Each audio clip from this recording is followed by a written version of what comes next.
Hello আসসালামু আলাইকুম, কি অবস্থা সবাই কেমন আছেন? আশা করি সবাই অনেক বেশি ভালো আছেন। আমি অনিক মাহমুদ আছি আপনাদের সাথে। তো চলুন শুরু করা যাক।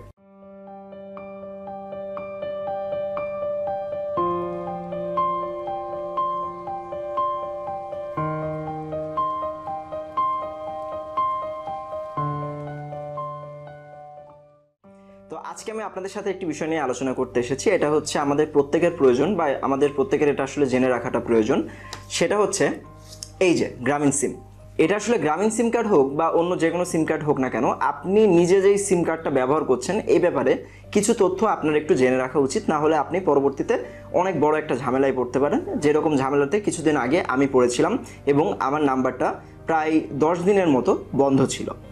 সেই ঝামেলাটা হচ্ছে, আমি ইন্ডিয়াতে গিয়েছিলাম। ইন্ডিয়াতে গিয়ে আমি যখন ইন্ডিয়ান সিম কার্ড কিনি, ইন্ডিয়ান সিম কার্ড কেনার পরে আমার বাংলাদেশি সিম কার্ডটা আমি জাস্ট আমার ফোনের ব্যাকপার্টের ভিতরে রেখেছিলাম এবং সেটা অ্যাট এনি হাউ আমার কাছ থেকে হারিয়ে যায়। যখন আমার কাছ থেকে এটা হারিয়ে যায় তখন এই সিম কার্ডটা আমার রিপ্লেস করার দরকার হয় বা এই সিম কার্ডটা আমার রিপ্লেস করার প্রয়োজন মনে করি। তো যখন রিপ্লেস করব তখন বাংলাদেশে এসে দেখি এই সিম কার্ডটা রেজিস্ট্রেশন করা আসলে আমার আব্বুর নামে। আসলে এই সিম কার্ডটা কেনা ছিল আমার 2010 সালে। 2010 সালে সিম কার্ড কিনতে গেলে কোনো কিছুই লাগতো না। তারপরে আসলো বায়োমেট্রিক। যখন বায়োমেট্রিক আসলো তখন আমার আব্বুর নামে এটা বায়োমেট্রিক করা হয়েছিল। এবং তারপরে যখন 3G আসলো বাংলাদেশে তখন সকল সিমগুলোকে রিপ্লেস করে আবার 3G সিমে কনভার্ট করা লাগতো। তো সে সময় এই সিম কার্ডটা 3Gতে রিপ্লেস করে দিয়েছিল আমার বাবা। আমার বাবা সে সময় বেঁচে ছিল। তো এই সিম কার্ডটা যে আসলে আমার বাবার নামে রেজিস্ট্রেশন করা, এইটা বের করার জন্য মেইনলি আমার ছোট্ট একটা কাজ করা লাগে। সেই কাজটি হচ্ছে, ফার্স্টে আমার ফোন থেকে ডায়াল প্যাডে যাওয়া লাগে, দেন *16001# লিখে আমাকে সেন্ড করা লাগে। দেন আমার আব্বুর যেই এনআইডি কার্ডটা আছে সেই এনআইডি কার্ডের লাস্টের 4টা ডিজিট আমার ওখানে বসানো লাগে। ওখানে বসাইলেই দেন আমার আব্বুর নামে আসলে কতগুলা সিম রেজিস্ট্রেশন আছে এবং সেটার ফার্স্টের 3টা ডিজিট এবং লাস্টের 3টা ডিজিট আমাকে শো করতেছিল এবং আমি বুঝতে পারলাম যে এই সিম কার্ডটা আমার আব্বুর নামে রেজিস্ট্রেশন করা। এখন এই সিম কার্ডটা আমার রিপ্লেস করতে হবে। এই সিম কার্ডটা রিপ্লেস করতে গেলে আমার কি করা লাগবে বা আমার কি করতে হবে এইটা নিয়ে আমি অনেক ঘাটাঘাটি করি। তো অনেক বেশি ঘাটাঘাটি করার পরেও আমি ইউটিউবে সেরকম পারফেক্ট কোনো টিউটোরিয়াল পেলাম না যেটা দেখে আসলে আমি প্রপার নলেজটা পেয়ে যাব এবং আমি আমার সিম কার্ডটা রিপ্লেস করতে পারবো। তো তখন আমি এসে গ্রামীণের কাস্টমার কেয়ারে ফোন করলাম। আপনাদের একটু জানিয়ে রাখি, গ্রামীণের কাস্টমার কেয়ারের নাম্বার ছিল 121। তো এখনও 121-এ আপনি কল করতে পারবেন। তো 121-এ কল করে আসলে সেখান থেকে কোনো কাস্টমার প্রতিনিধির সাথে আমি কথা বলতে পারি নাই। কথা বলতে না পেরে দেন আমি গুগল করি যে গ্রামীণের কাস্টমার কেয়ারের নাম্বারটা কত। তখন আমি নাম্বার পাই 158-এ আমি কল করি এবং সেখানে আমি একটা কমপ্লেইন রেজিস্টার্ড করি, যেই কমপ্লেইনটা হচ্ছে আপনার সিম কার্ডের উপরে। দেন আমার ফোনে ইনস্ট্যান্ট একটা টেক্সট আসে যে আমার সাথে 24 ঘন্টার ভিতরে গ্রামীণ ফোনের কোনো একজন প্রতিনিধি কথা বলবে। তো ইনস্ট্যান্টলি তার 5 থেকে 10 মিনিটের ভিতরে আমার কাছে গ্রামীণ ফোনের একজন প্রতিনিধি ফোন দিল এবং ফোন দিয়ে আমাকে বলল, আপনার এই সিম কার্ডটা যদি এখন আপনি তুলতে যান তাহলে সর্বপ্রথম আপনাকে মালিকানা পরিবর্তন করতে হবে। তো মালিকানা পরিবর্তন করতে হবে, যেহেতু আপনার বাবা বেঁচে নাই সেহেতু আপনার বাবার ডেথ সার্টিফিকেট লাগবে, দেন আপনার একটা ওয়ারিশ সনদ লাগবে, আপনার বাবার অরিজিনাল এনআইডি কার্ড লাগবে, আপনার অরিজিনাল এনআইডি কার্ড লাগবে, দেন 300 টাকার একটা স্ট্যাম্পে আপনাকে নোটারি করতে হবে। নোটারি করে আপনাকে এই ওয়ারিশ সনদটা টোটালি কমপ্লিট করে আমাদের যে গ্রামীণ ফোন কাস্টমার কেয়ার আছে, দ্যাট মিনস কুষ্টিয়াতে যেই কাস্টমার কেয়ার আছে সেখানে যেতে হবে। তো আমি ওনাদের কথা মতো আমি সম্পূর্ণ ডকুমেন্টসগুলো নিয়ে আমি কাস্টমার কেয়ারে যাই। কাস্টমার কেয়ারে যাওয়ার পরে আসলে আমার যে নোটারি করার কথাটা বলেছিল 121 থেকে কল করে, আমার সেই নোটারিটা আসলে কোনো কাজে লাগে নাই। মেইনলি আমার ইউনিয়ন কাউন্সিল থেকে আমাকে যেই ওয়ারিশ সনদ দিয়েছিল সেটা দিয়ে আমার কাজটা হয়ে গিয়েছে। তো এখানে একটা ছোট্ট সমস্যা হয়েছিল, সেটা হচ্ছে যে আমার বাবার যে মৃত্যু সনদ এইটা আপনার 2 ধরনের হয়ে থাকে ক্যাজুয়ালি।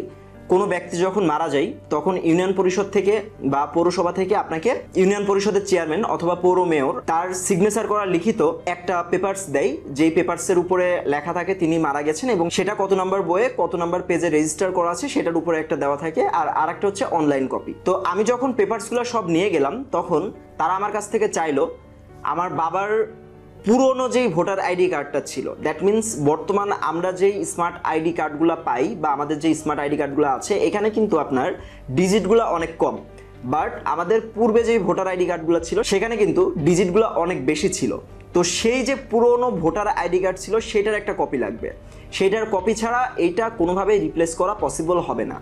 তো এইটা কিন্তু খুবই মানে নোট করার মতো একটা বিষয় যে আপনার বর্তমান যে স্মার্ট আইডি কার্ড আছে সেই স্মার্ট আইডি কার্ড দিয়ে কিন্তু আপনি সিমটা রিপ্লেস করতে পারবেন না। যদি কারো সিমটা হারিয়ে যায় সেক্ষেত্রে আমি বলতেছি, তাহলে আপনি কিন্তু আপনার বর্তমান যেই এনআইডি কার্ড আছে এই এনআইডি কার্ড দিয়ে কিন্তু আপনি রিপ্লেস কোনোভাবেই করতে পারবেন না। আপনি যদি পুরনো আপনার যেই এনআইডি কার্ড ছিল সেইটা দিয়ে যদি আপনার সিমটা রেজিস্ট্রেশন করা হয়ে থাকে। তো আমি বা আমাদের বয়সী যারা আছি বা যারা 2010-এর দিকে সিম কার্ড কিনেছিলেন তারা কিন্তু ম্যাক্সিমাম আপনাদের বাবা অথবা মা কিংবা ভাই বা বোন যারাই থাকুক না কেন তাদের আইডি কার্ড দিয়ে কিন্তু আপনারা বায়োমেট্রিক করেছিলেন বা তাদের আইডি কার্ডটা দিয়েই আপনারা কিন্তু সিম কার্ডটা কিনেছিলেন। তো আমার ক্ষেত্রেও সেমটাই হয়েছিল। তো দেন এই কথাটা বললো, এটা বলার পরে আর একটা বিষয় হচ্ছে আমার বাবা যে মারা গেছে এইটার আপনার অনলাইন মৃত্যু সনদ, দ্যাট মিনস আপনার যেটা অনলাইন জন্ম সনদ আমরা বলে থাকি এই অনলাইন জন্ম সনদের মতো অনলাইন মৃত্যু সনদও কিন্তু হয় বা মৃত্যু সনদটা রেজিস্টার করা যায়। তো আমার সেই অনলাইন মৃত্যু সনদটা লাগবে। দেন আমি ওখান থেকে সব ধরনের ডকুমেন্টসের যা যা লাগবে এগুলো শুনে আমি চলে আসি। দেন বাসাতে এসে আমার বাবার জন্ম সনদটা বের করি।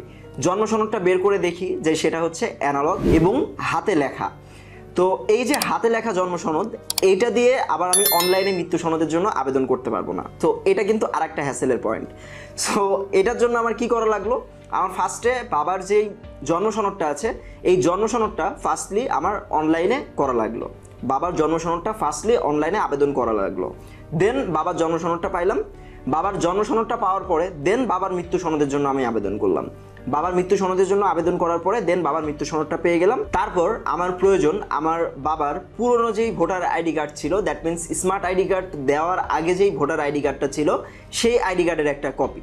তো আপনারা সবাই জানেন যে যখন আমাদের স্মার্ট আইডি কার্ডটা দেওয়া হয় তখন পুরনো যেই কার্ডটা ছিল সেটা কিন্তু আমাদের থেকে গভর্নমেন্ট নিয়েছিল এবং তারপরে আমাদের স্মার্ট আইডি কার্ডটা দিয়েছিল। তো সেই জায়গা থেকে আমি জাস্ট আমার আব্বুর পুরনো সেই ভোটার আইডি কার্ডের একটা স্ক্যান কপি আমার গুগল ড্রাইভে সেভ করে রেখেছিলাম। সো দ্যাটস ওয়াই এটা আমার জন্য খুব বেশি কষ্টকর হয় নাই, কিন্তু আপনারা যারা রাখেন নাই তাদের জন্য হয়তো বা কষ্টকর হতে পারে।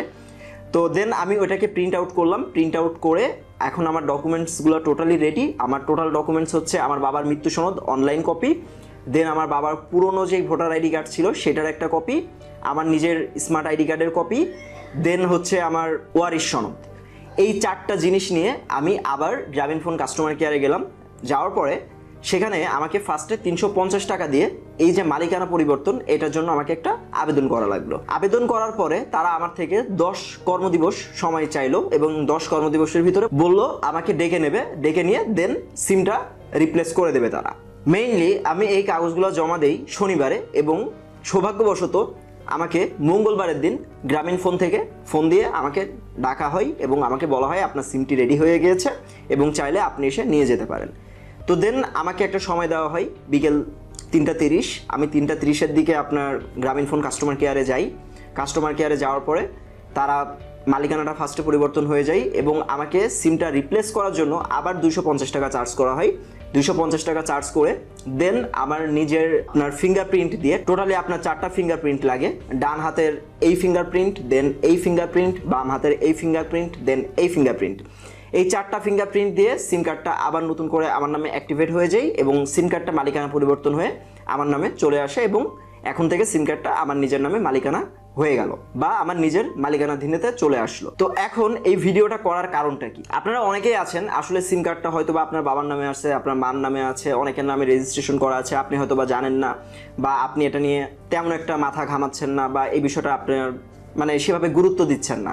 তো দেখেন আপনাদের এই বিষয়টা নিয়ে কিন্তু গুরুত্ব দেওয়া উচিত এবং আপনার বয়স যদি 18 বছর হয়ে যায় এবং আপনার বাবা এবং মা যদি জীবিত থাকে এবং যার নামে সিম কার্ডটা রেজিস্ট্রেশন করা আছে আপনি অবশ্যই তাদের মাধ্যমে বা তারা জীবিত থাকা অবস্থায় আপনার সেই সিম কার্ডটা আপনার নিজের নামে মালিকানাটা পরিবর্তন করে নেন।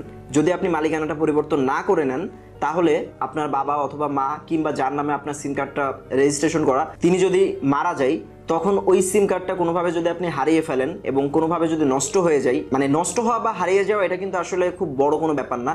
আপনার ফোনটা আপনার কাছ থেকে পকেট মার হয়ে যেতে পারে বা আপনি কোথাও হারিয়ে ফেলতে পারেন, তো সেই সাথে কিন্তু আপনার সিম কার্ডটা হারিয়ে যেতে পারে। এভাবে যদি আপনার সিম কার্ডটা হারিয়ে যায় তখন কিন্তু আপনি অনেক বড় একটা বিপদে পড়বেন, যেটা আমি অলরেডি পার করে এসেছি। আমার একটাই নাম্বার, যেই নাম্বারটা আমি সবসময় ইউজ করি, এবং আমার টোটাল স্টুডেন্ট বলেন এবং আমার সম্পূর্ণ জায়গায় আমার ওই একটা নাম্বারই কিন্তু দেওয়া। তো ওই 10 দিন আমাকে কিন্তু কেউ পাচ্ছিল না, ফোনে কেউ পায় নাই, বা এর ভিতরে আমাকে অনেকেই টেক্সট করছে বা আমাকে মেসেজ করছে, আমার ফোন নাম্বারে মেসেজ করে রাখছে যে তারা আমাকে পাচ্ছে না। এরকম অনেক সমস্যার সম্মুখীন হয়েছে। তো আপনারা যাতে এই সমস্যার সম্মুখীন না হন, এজন্য এখনও যারা এই কাজগুলো করেন নাই তারা প্লিজ এই সিমের মালিকানাটা পরিবর্তনটা করে নেন। এটাতে খুব বেশি খরচ হয় না, অনেক সময় এটাতে আপনার ফ্রিতেও হয়ে যায়। বাট আপনারা যদি এটা স্টিল নাও না করে থাকেন তাহলে হয়তো বা ভবিষ্যতে সমস্যায় পড়তে পারেন। তো এই ছিল আজকের ভিডিওটা যদি ভালো লাগে তাহলে অবশ্যই ভিডিওটা শেয়ার করে দিতে পারেন। কারণ এই যে সিম কার্ড, আমরা এখন বাংলাদেশে সবাই সিম কার্ড ইউজ করি, কিন্তু আমরা অনেকেই জানি না যে আসলে আমার সিম কার্ডটা কার নামে রেজিস্ট্রেশন করা, এবং যখন সেই সিম কার্ডটা হারিয়ে যায় তখনই কিন্তু আমরা অনেক বেশি সমস্যার সম্মুখীন হই। আমি একটা প্রশ্ন করেছিলাম গ্রামীণ ফোনের কাস্টমার কেয়ারের ওনাকে, যে আপনারা 10 দিন সময় চেয়েছিলেন কিন্তু আমার এটা মাত্র 3-4 দিনের ভিতরেই হয়ে গেল। তো তখন উনি বলল, ভাই আপনি আপনার পেপারসগুলো টোটালি পারফেক্টভাবে দিতে পেরেছেন, যা যা পেপারস আমরা চেয়েছি সেই পেপারসগুলো টোটালটা আপনি পারফেক্টভাবে দিতে পেরেছেন, এজন্য আপনার কাজটা এত দ্রুত হয়ে গিয়েছে। কিন্তু অনেকেই আছে 2 মাস 3 মাস 4 মাস ঘুরছে কিন্তু তাদের সিম কার্ডটা রিপ্লেস করা পসিবল হচ্ছে না। সো এই জন্য বলছি, আপনাদের রিপ্লেসের ক্ষেত্রে যদি আপনার বাবা মা জীবিত অবস্থায় থেকে থাকে বা যার নামে রেজিস্ট্রেশন করা আছে তিনি যদি জীবিত অবস্থায় থেকে থাকে, তাহলে আপনি খুব ইজিলি মালিকানাটা পরিবর্তন করে নিতে পারবেন। আর যদি ইনকেস যার নামে রেজিস্ট্রেশন করা তিনি যদি মারা যায়, তাহলে কিন্তু এটা নিয়ে আপনি অনেক বেশি হ্যাসেল পোহাবেন, যেটা আমার কিছুদিন আগে পোহানো লাগলো। তো সবাই ভালো থাকবেন, সুস্থ থাকবেন, দোয়া রাখবেন আমার জন্য। ইনশাল্লাহ পরবর্তী কোনো ভিডিওতে আবারও দেখা হচ্ছে। আল্লাহ হাফেজ।